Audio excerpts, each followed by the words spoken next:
Turkish military personnel has been deployed in numerous strategic choke points in Istanbul and Ankara on the night of July 15th. Tanks and armored vehicles have been seen nearby the military headquarters in Ankara, and an explosion has taken place at the Turkish parliament building. In Istanbul, military blockades have been set up at the bridges of the Bosporus, and civilians trying to cross it have been fired upon. In both cities, gunfire and explosions have been reported, and witnesses have cited a fighter jet shooting down a helicopter.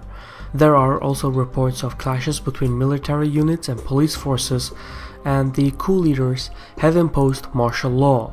In defiance of this ongoing coup, Erdogan called upon citizens to come into the streets and protest.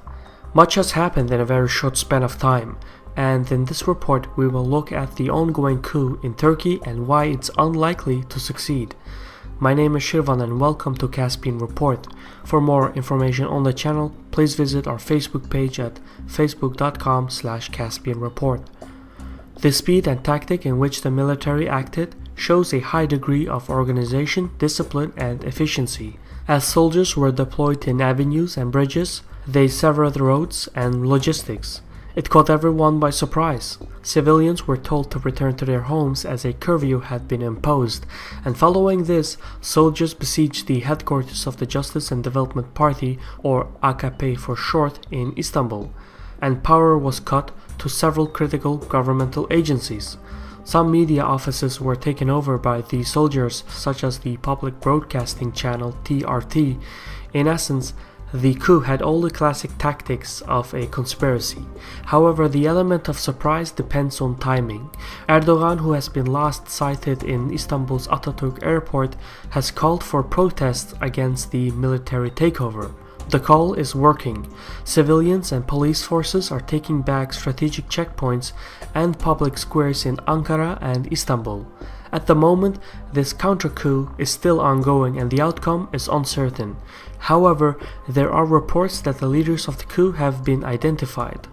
Details are still sketchy, but Akar, the Chief of General Staff of the Turkish Armed Forces, is confirmed to be held hostage at the military headquarters in Ankara. Furthermore, General Dündar of the First Army mentioned on live TV that the Turkish army does not support the coup against the government of Erdogan. Meanwhile, the commander of the Third Army ordered the troops to return to their bases. Basically, a large portion of the military still remains loyal to the president. These statements also indicate that this is not a genuine military coup, at least not in a traditional sense. Rather, the plot is orchestrated by a small but highly organized segment of the military who are sympathizers of the powerful Gülen movement led by Fethullah Gülen. This obviously begs the question, who is Gülen and what does his organization stand for? Well, Gülen is a self-exiled scholar residing in the United States, and since the 1970s he has led the Gülen movement, also known as the Hizmet. This religious fraternity is driven by ideology and finances.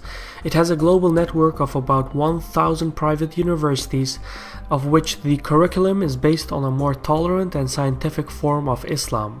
Moreover, the Gülen movement has enormous influence in the media and commercial enterprises in Turkey, the Middle East, North Africa, and Central Asia.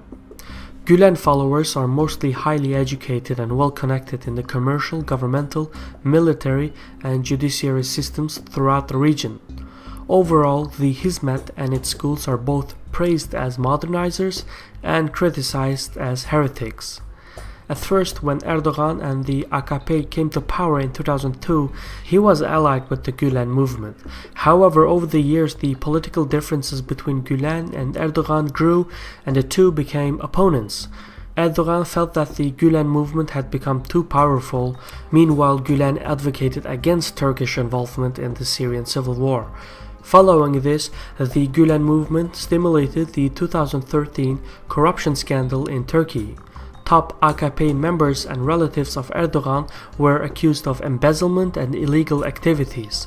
Then, in 2014, Erdogan's administration hit back and targeted the sympathizers of the Gülen movement within the Turkish military, police, educational system, and media. Since the 2014 and 15 crackdown of Gülenists, the movement's influence has significantly decreased, but it has endured to this day. What exactly motivated the planners is unknown. It's most likely that they are sympathizers of the Gülen movement but acted on their own with the intention to subdue the AKP. However, bringing an end to the AKP by force will not work. In the last elections, nearly half of the votes went to the party. It's also noteworthy to mention that Turkey has a highly polarized society. Just as the AKP cannot rule on its own, so too the opposition cannot enforce rule on its own. At the moment, there are two things that are missing in this coup that could lead to its ultimate failure. First, amid the chaos, a large segment of the military still refuses to take part in the takeover, meaning the organizers do not have the numbers. Any successful coup needs unity of force. In Turkey, unity among the leadership of the military is absent. Second, Erdogan's successful call to protest against the military takeover shows that he has popular support on his side. If the coup leaders cannot convince the people for public support, then in the long run, the military plot cannot succeed. The situation is still unfolding as we speak, and the tide of events can quickly change. For now, the most likely outcome is that the counter-coup will restore the government. This was a Caspian Report by me, Shirvan. Special thanks to the following people on Patreon for all their support. And if you wish to support with the costs of the show, please visit our page at patreon.com/Caspian Report. Anyway, thank you for watching this and take care, Saul.